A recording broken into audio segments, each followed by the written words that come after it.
Calder model.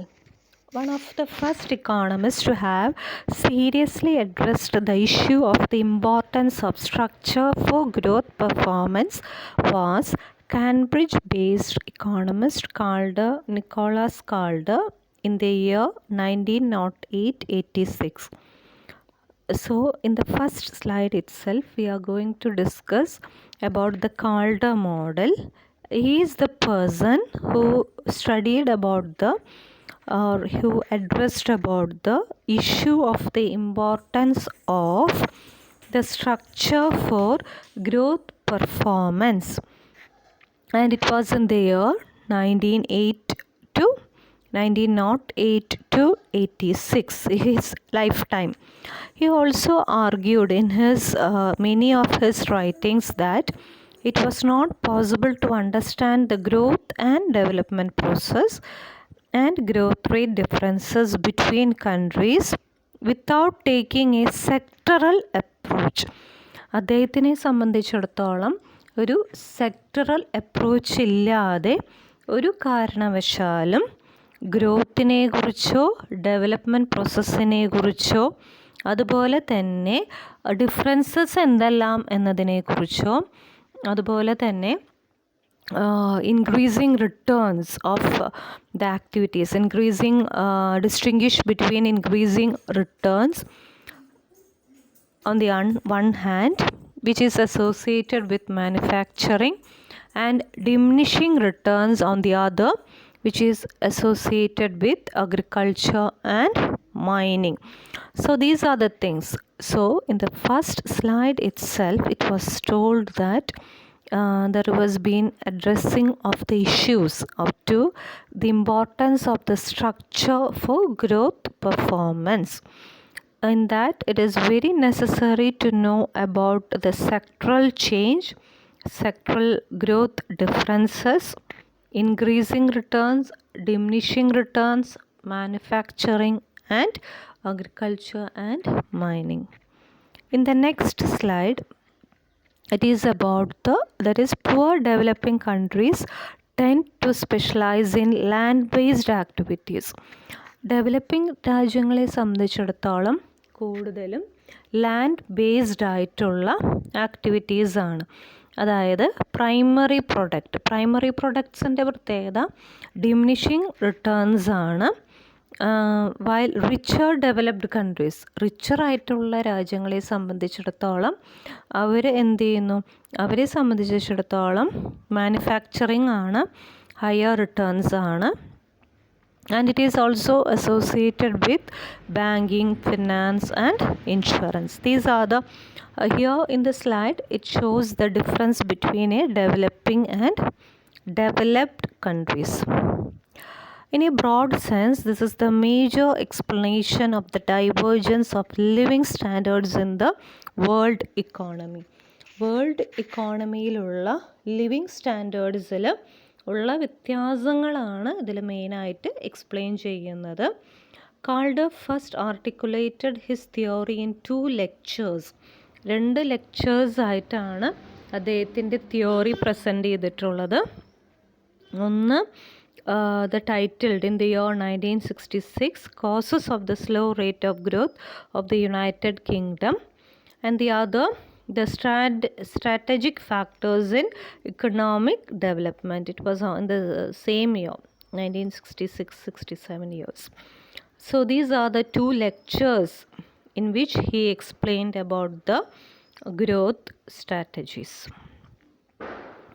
Now we can discuss about the assumptions. There are mainly 6 assumptions. The first one, the model assumes that in a growing economy, the general level of output at any point of time is limited by the availability of resources and not by effective demand. ഒരു growing ഇക്കോണമിയെ സംബന്ധിച്ചിടത്തോളം output എന്ന് പറയുന്നത് limited ആണ്. Output എന്തുകൊണ്ടാണ് limited? അതിൻ്റെ main കാരണം എന്താണ്? Output limited ആകാനുള്ള കാരണം ഇഫക്റ്റീവ് ഡിമാൻഡിൻ്റെ അഭാവം കൊണ്ടല്ല, മറിച്ച് റിസോഴ്സസിൻ്റെ അവൈലബിലിറ്റി ഇല്ലാത്തത് കൊണ്ടാണ് എന്നാണ് ഇവിടെ മെയിനായിട്ട് പറയുന്നത്. and the model assumes full employment in the strictly Keynesian sense, a state of affairs in which the short-run supply of aggregate goods and services is inelastic and irresponsive to increase in monetary demand. Monetary ഡിമാൻഡിൽ എന്ത് വ്യതിയാനങ്ങളും മാറ്റങ്ങളും ഉണ്ടെങ്കിലും ഗുഡ്സിൻ്റെ സപ്ലൈയിലോ സർവീസസിലോ ഒന്നും തന്നെ എന്ത് വരുന്നില്ല, inelastic നേച്ചറാണ് അത് കാണിക്കുന്നത്. അപ്പോൾ അതാണ് ആദ്യത്തെ അസംഷൻ. രണ്ടാമത്തെ assumption, technical progress depends on the rate of capital accumulation and technical invention. Technical progress എന്ന് പറയുന്നത് rate of capital അക്യുമുലേഷനെയും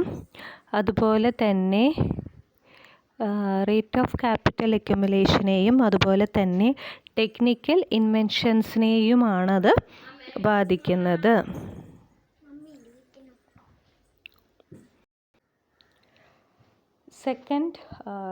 Second assumptions, that is the technical progress, it depends on the rate of accumulation and the technical invention.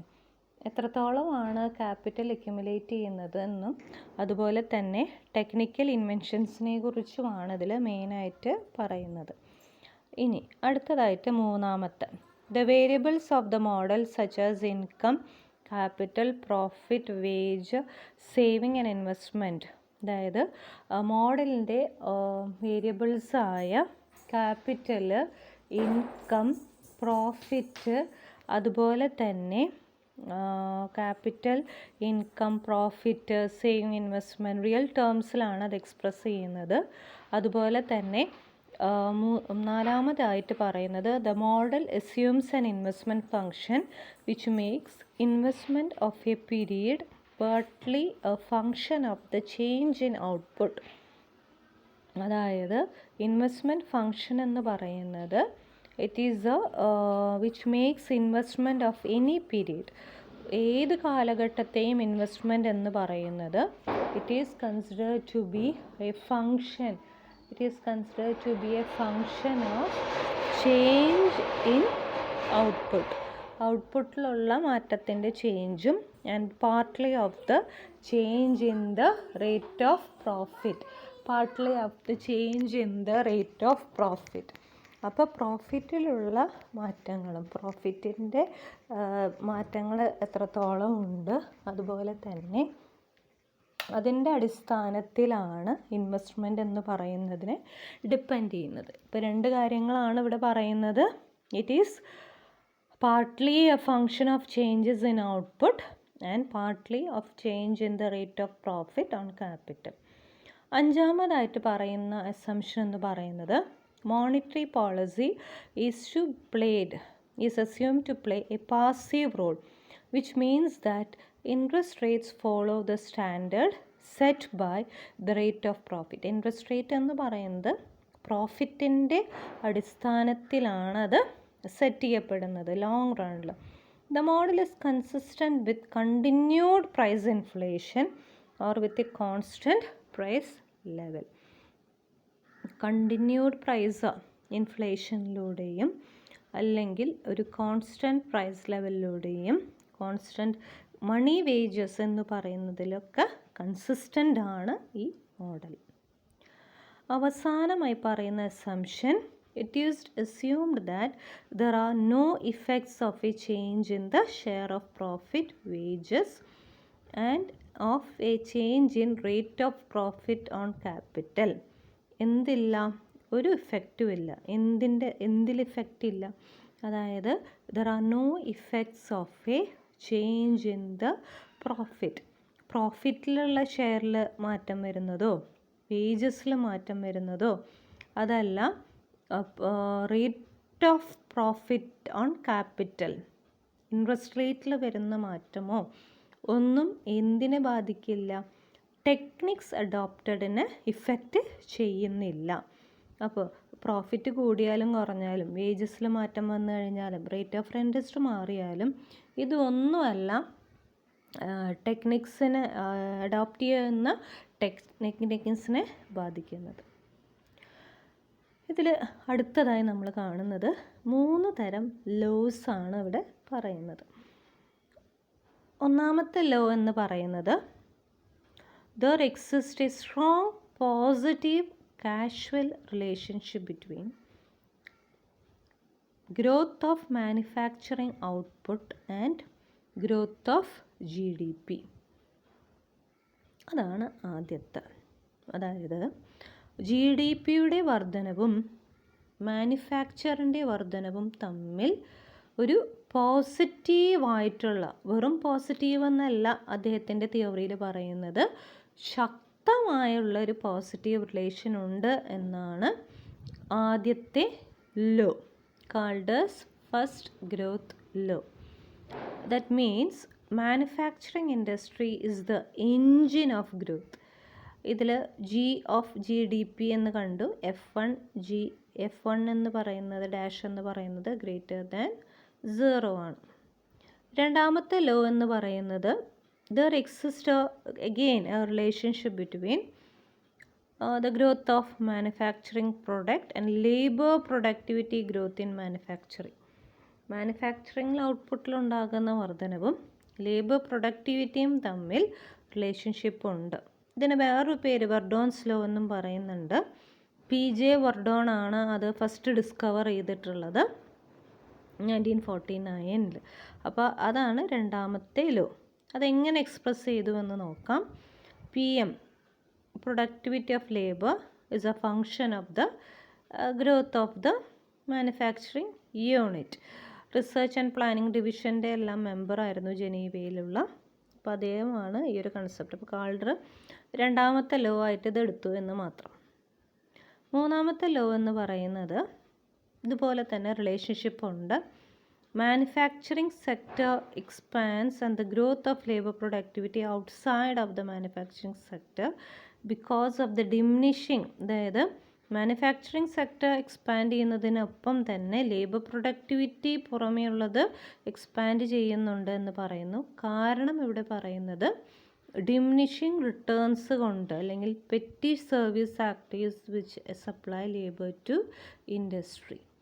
Labour ഇൻഡസ്ട്രിയിലോട്ട് supply ചെയ്യുന്നത് കൊണ്ടാണ് ഇങ്ങനൊരു relationship ഇവിടെ കാണിക്കുന്നത്. If the marginal productivity, അപ്പോൾ productivity, labour productivity inside the manufacturing സെക്ടറാണ് PM. Labour's productivity outside the manufacturing സെക്ടറാണ് PNM. അപ്പോൾ അതാണ് റിലേഷൻഷിപ്പ്. അപ്പോൾ that is if the margin productivity of labour outside of industry is less than the average product, the average product will rise. Margin productivity outside industry കുറവാണെന്നുണ്ടെങ്കിൽ average product will rise as labour is withdrawn. Labour withdraw ചെയ്യുന്നതിനനുസരിച്ച് average product increase ചെയ്യും എന്നാണ് ഇവിടെ മൂന്നാമത്തെ law ആയിട്ട് കാണിക്കുന്നത്. അപ്പോൾ അതിൻ്റെ ഇക്വേഷൻ നമ്മൾ കണ്ടു. PNM F3 GM greater than 0 തന്നെയാണത്. Since these laws were enunciated in 60s, mid 1960s, there has been considerable research testing them across the countries, across regions within countries. അതായത് ഇതെല്ലാം പഠനങ്ങൾ നടന്നിരുന്നു. ഇതിൽ 3 പഠനങ്ങളാണ് ഇതിന് സപ്പോർട്ടീവായിട്ട് വന്നിട്ടുള്ളത്. There are some representative results supporting the view. One is the Wells and Thirlwall study. 45 African countries വെച്ചിട്ട് cross section data use ചെയ്തിട്ടുള്ള പഠനം സപ്പോർട്ടീവാണ്.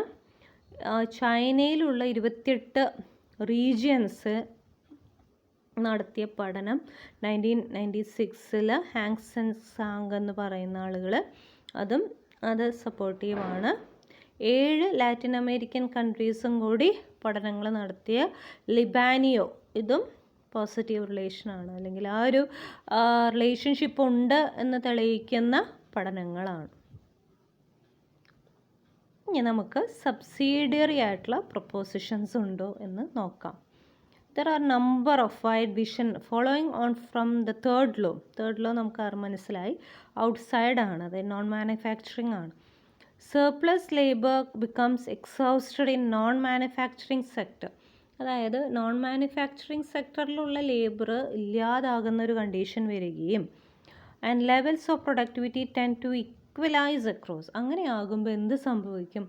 പ്രൊഡക്ടിവിറ്റികൾ തമ്മിൽ ഇക്വലൈസ് ചെയ്യുകയും the degree of overall productivity growth induced by manufacturing growth is likely to slow down. അപ്പോൾ എന്തൊക്കെ സംഭവിക്കുക? അതായത് surplus labour ഇല്ലാതാകുന്നു നോൺ മാനുഫാക്ചറിങ് സെക്ടറിൽ, productivity across the sector equalise ആകുന്നു. അങ്ങനെ ആകുമ്പോൾ degree of overall productivity which induced by the manufacturing sector slow down. This is why growth rates tend to be the fastest in take of the stage of development and decelerates. അതായത് take off stage എന്നൊക്കെ നമ്മൾ degree ക്ലാസ്സുകളിലൊക്കെ പഠിച്ചിട്ടുള്ളതാണ്. അപ്പോൾ ആ take off stage കഴിയുമ്പോൾ ഇക്കോണമിയിലുള്ള